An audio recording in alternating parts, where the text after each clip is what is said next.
Bonjour à tous, c'est Quentin et bienvenue dans ce nouvel épisode de La Voix du Lion. Aujourd'hui, on va essayer de répondre en commun avec plusieurs à la question suivante. Donc c'est Thibaut qui a posé cette question. Peut-on se réjouir de l'échec ? Alors, avant de pouvoir répondre à cette question, je voudrais d'abord définir ce que c'est que se réjouir et ce que c'est qu'un échec. Alors, se réjouir, c'est relativement facile, c'est une espèce de sentiment de bien-être qui nous envahit, c'est quelque chose qui nous procure du plaisir, qui va générer le sourire, qui va générer une certaine légèreté à l'intérieur de l'âme. D'accord ? Ça, c'est ma définition, on va dire, de la réjouissance. Et l'échec, maintenant. Alors, ça, c'est compliqué. Je vais essayer de définir l'échec de la manière suivante. Pour moi, un échec, c'est quand on arrête d'essayer. Voilà, je peux pas faire plus simple. Pour moi, quand on vit un échec, c'est qu'on arrête d'essayer. Et là, on a échoué. Alors maintenant, pour pouvoir répondre à cette question, peut-on se réjouir de l'échec ? Bah, je sais pas. On peut imaginer du yes, putain, génial, j'ai foiré, trop bon, j'ai perdu. Ou alors, trop cool, j'ai perdu mon job, mon chien, ma femme, donc ma belle-mère au passage, la garde de mes enfants, mon logement, je vis dans la rue, j'ai plus une thune, je suis au top. Là, je crois qu'il faut arrêter 2 secondes. Il y a une différence entre vivre un échec ou vivre quelque chose qui est très très difficile et vivre une épreuve. En effet, Nietzsche faisait la proposition suivante que tout ce qui ne tue pas rend plus fort.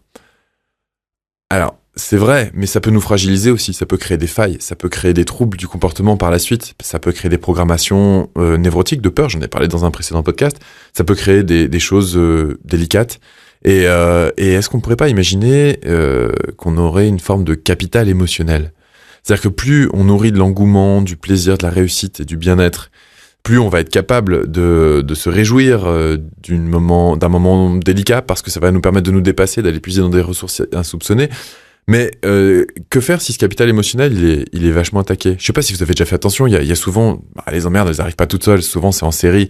Et au bout d'un moment, juste on en a marre, on a envie de lâcher les bras, on n'arrive plus à tenir debout, et on a envie de dire stop, quoi.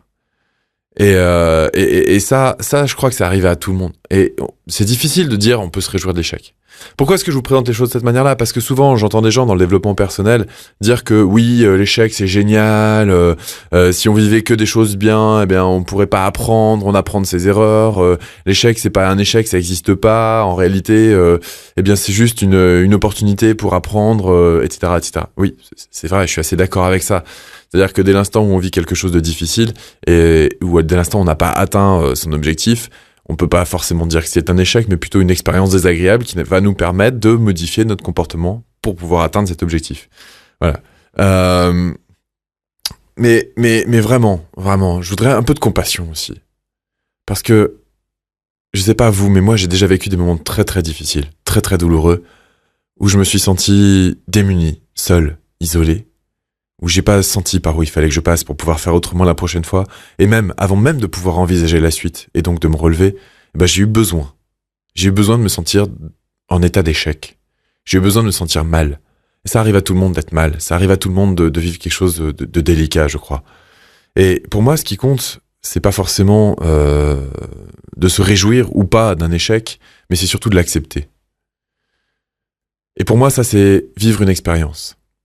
Très souvent, quand j'ai pris la décision de vivre une expérience dans ma vie, je me suis dit, ok, je sais pas où ça va, peu importe, mais je vais accepter tout ce que cette expérience va pouvoir m'apporter. De bien, d'agréable, comme de désagréable ou éventuellement de moins bien. Et ça va générer en moi une nouvelle expérience. Parce que l'expérience, pour moi, c'est pas ce qu'on vit. Une expérience, c'est ce qu'on fait avec ce qu'on vit. Et je crois vraiment que pour moi, c'est difficile de me réjouir de l'échec. En revanche, je peux l'accepter pour ensuite, une fois qu'il est passé, non plus dans le moment présent, mais plus tard, quand cet échec fait partie de mon passé, me réjouir du chemin que j'ai parcouru, mais pas me réjouir de l'échec.